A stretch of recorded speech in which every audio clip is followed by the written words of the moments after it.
ఉంటది. అపవాది కూడా ఒకేసారి వచ్చి మన తల మీద కూర్చోడు.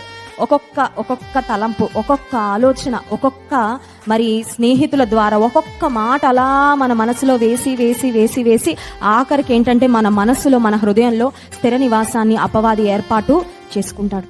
బంధువుల రూపంలో రావచ్చు, ఏ రూపంలో వచ్చినప్పటికీ దేవుని సన్నిధిలో ఆయన కృప మీద మనం ఆధారపడినప్పుడు దేవుడు మనకు సహాయము చేస్తాడు. ఒక్కొక్క హర్డిల్, ఒక్కొక్క అడ్డంకును మనం అధిగమించుకుంటూ దాటుకుంటూ వెళ్ళడానికి దేవుడు సహాయం చేస్తాడు. హల్లెలూయా. సో శోధన వచ్చినప్పుడు దాన్ని ఎలా చూడాలంటే, నేను పడిపోవడానికి వచ్చిందని చూడకూడదు.